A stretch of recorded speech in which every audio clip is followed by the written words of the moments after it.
Today's headline is Mapleton's Ghost Hunt. The specter seen again Friday night, but not caught. The subheadline says, a cloud of new witnesses testify to its appearance early Friday morning. Mapleton afraid that its prowling will discourage land buying there. The hunting party meets with mishaps. It says, Mapleton, Coney Island, and Bay Ridge were all agog yesterday over the specter which many people declare they saw early Friday morning, just below the Mapleton station on the New York and Sea Beach Railroad.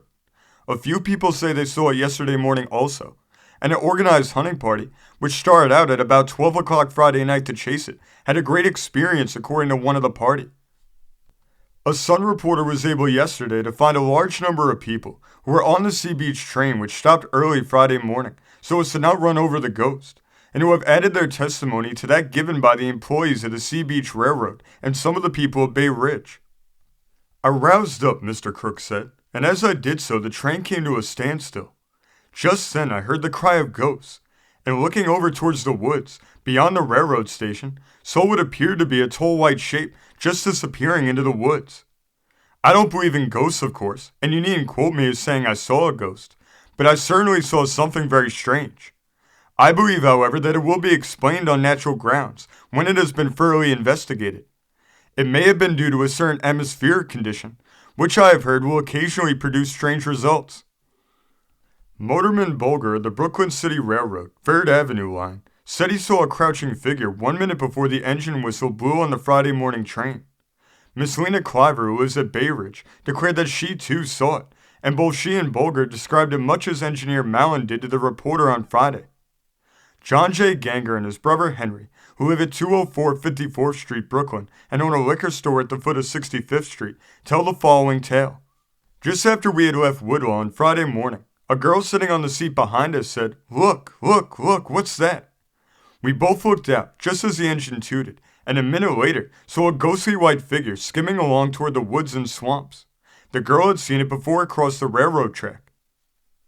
William McCauley, an employee in the Sea Beach Palace, Coney Island, Theodore Parker, who lives in 154th Street, this city, Miss Elsie Stewart, a telegraph operator in Coney Island, and Sophie Stewart, a black girl of Bay Ridge, also said they saw the figure. The girl who fainted in the arms of Billy McDonald, a special policeman in the Sea Beach Palace, was Mary Erdman of 124 32nd Street, Brooklyn. She is the sister-in-law of McDonald's, and McDonald said yesterday that she had not fully recovered from her fright. Conductor Tully, who was running the 1 o'clock Sea Beach train which left Coney Island yesterday morning, had a rather curious tale to tell. He said, "Naturally, I was looking out for ghosts, though I don't believe there are any such things. Engineer Hummer, he was looking out for them too. Well, after we'd rounded the Woodlawn curve, for I had got into the engine to keep Hummer from being scared to death. Sure enough, there it was, just where that white stone lies, with a cross cut onto it, to mark the spot where that suicide took place. It was waving its ghostly arms. Hummer started to pull open the throttle and outrun the thing, but I yelled to him to stop. But there was no stopping him. He shot ahead like lightning. Early in the morning, they said a stray pig was found there, and I told Hummer that that was his ghost, but he said it wasn't." Whether the appearance was a pig or a specter, a party of men determined to find out. Late Friday night, they were to meet in the Coney Island Sea Beach station and take the midnight train for Mapleton, where a party of Mapleton people, with a few auxiliaries from Bay Ridge, were to join them in the chase. When the time came, however, most of those who had promised to join the hunt showed the white feather. Only John C. Myers of the Palace Cafe, Mike McGinnis, the ex-McCain policeman, Tommy Keenan, Joe Landis, and a small boy were on hand. When they got to Mapleton at 20 minutes past 12, they found just 2 people waiting for them, George Washington Mills, the flagman, and a watchman at Captain Barley's place in Mapleton, who would not allow his name to become known because he said his employer was down against ghosts about his place. None of the hunting party would say anything yesterday about the results of their chase, except this man. All that could be got from the others was that an infernal big spook or something was a-prowling round, but as for themselves, they were not going to be kidded by nobody. The watchman on Captain Barley's place told the following story. McGinnis took half the crowd and went down to rout out the thing. I was with that crowd. Myers took the rest, including a small boy, and went down towards the woods to catch the creature. Well, just after the 1 o'clock train passed, we started down the track. The other crowd had already gone over towards the woods. Said I to McGinnis, Mac, we ought to have been here before the train passed, for that's the time they say the spook's about. Said he, oh, what's the matter with you? We'll just let the train run it out, and then when it's a-going, we'll take after it, see? Well, we got down there where that suicide was, and went over towards the woods, McGinnis said. Lord almighty, boys, we're too late. Just what I told you, I said. What's after it? So we set out to run, but the thing had long been gone in the woods. Pretty soon we came up with Myers and his crowd. They were in a pretty fix. Myers' hat was gone, his hair all stood up, and his clothes were torn, and he looked spooky as the devil. That little boy was soaking wet, and the water was dripping from his clothes. What's the matter, I asked. See here, said Myers. You don't want to say anything about this business or you'll get your head punched. That kind of riled me at first, then I laughed.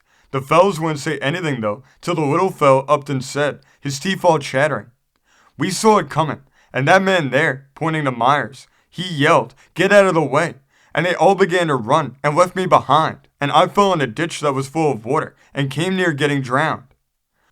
Well, I laughed again, and Myers got mad and cussed. The crowd didn't have any train to get back to Coney Island on, for the last one was gone, and they had to foot it back, and they were kind of scared to go, and we had to go part of the way with them. I tried to make these fellows, who were so near to it, say what the thing was like, but none of them would say anything, but for Myers, who swore that he'd break my head if I ever breathed a word about it. Myers did say at last that it was a tall white thing, ghost-like, and flew like the wind. He said it didn't say anything. The Coney Island crowd must have been badly used up, for a night watchman in Sea Beach Station said they got in about 3 o'clock in the morning, with their tails between their legs. William Elwood, who lives at 65th Street and 2nd Avenue, Bay Ridge, says he saw the ghost the night before it was first seen from the Sea Beach train. The people of Mapleton are laboring under more excitement than has fallen to their lot in many years before. They have been described as indifferent to this newborn fame, and some of them are even reported to have denied that there is a genuine spook in their midst, so to speak. This attitude of indifference and negation was ingeniously explained to the reporter yesterday afternoon by James T. Nelson, treasurer of the Sea Beach Railroad, who spends his summers in Coney Island. He said, the Mapleton people are trying to sell off some of their land. Of course, the advent of any such thing as supernatural beings would knock their real estate schemes in the head. Hence, they are trying to keep the appearance of the alleged apparition quiet. Then, all Mapleton goes to bed by 10 o'clock at night. It's inconsistent with the purpose of ghosts to be about earlier than midnight. Hence, the majority of the people there know of it by hearsay only. Mr. Nelson told a reporter that personally he doesn't believe in the supernatural, but he said he couldn't doubt what he's heard. He added that he would take a hand investigating it himself if the mystery should not be speedily solved. This story came from the great state of New York, being reported in The Sun of August 12, 1894. Thank you for joining us today. If you want to continue to uncover all of America's lost and forgotten history, then remember before you leave to hit the subscribe button, hit the notification bell, and remember to like and comment below. And we will see you next time on Americana Archives.